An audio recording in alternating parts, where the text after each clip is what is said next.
네, 사회적 거리두기 제한이 풀리면서 다음 달 1일부터는 전국의 모든 유치원과 초, 중, 고등학교의 전면 등교가 이뤄집니다.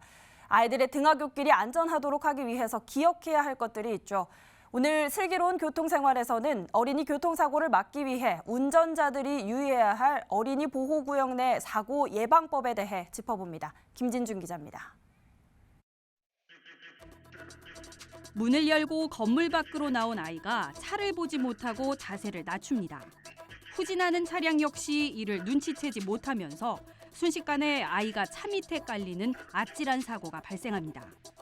자칫 인명피해가 날 수 있었지만 아이가 순발력을 발휘해 기어 나오면서 큰 사고는 막을 수 있었습니다.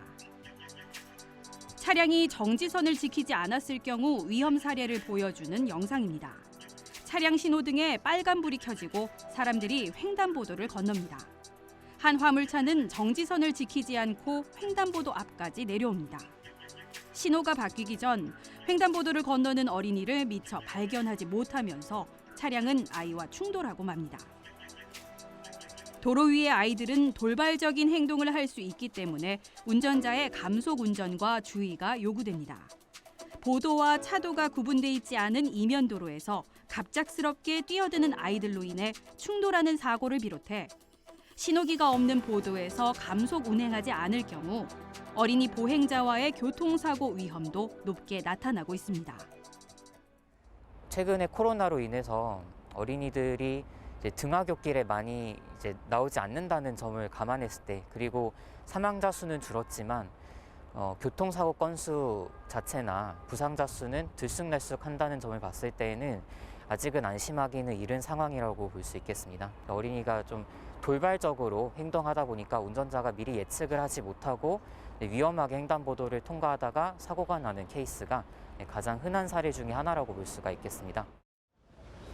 최근 5년간 스쿨존 내에서 발생한 어린이 교통사고의 원인은 운전자의 보행자 보호 의무 위반으로 전체 사고의 40.3%를 차지했습니다.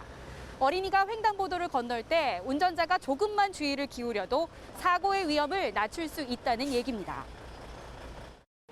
우리나라에서는 2015년 일명 세리미법을 시작으로 태호 유찬이법, 민식이법 등 어린이 교통사고를 예방하기 위한 도로교통법 개정이 이루어지고 있습니다.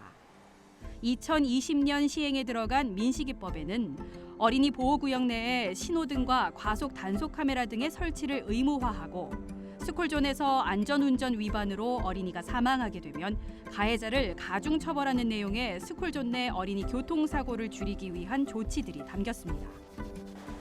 서울시 내 어린이 보호구역은 1,720여 곳. 서울시는 올 연말까지 시내 모든 초등학교 어린이 보호구역에 과속 단속 카메라 설치를 마친다는 계획입니다.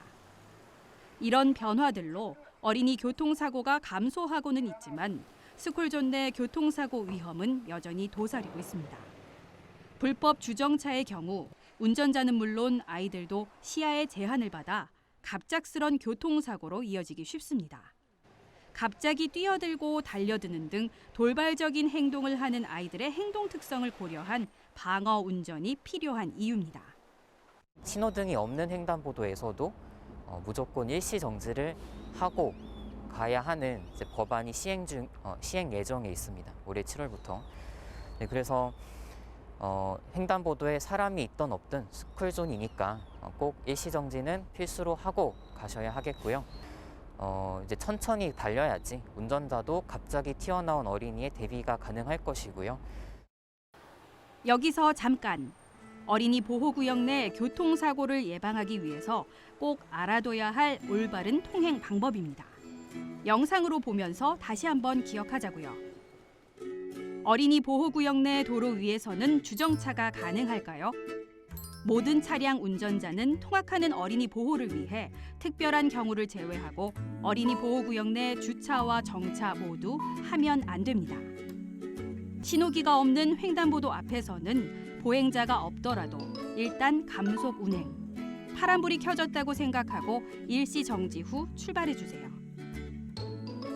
어린이 보호구역에서는 주정차 금지와 횡단보도 앞 일단 멈춤. 우리 모두의 안전을 위해 잊지 마세요. BTV 뉴스 김진주입니다.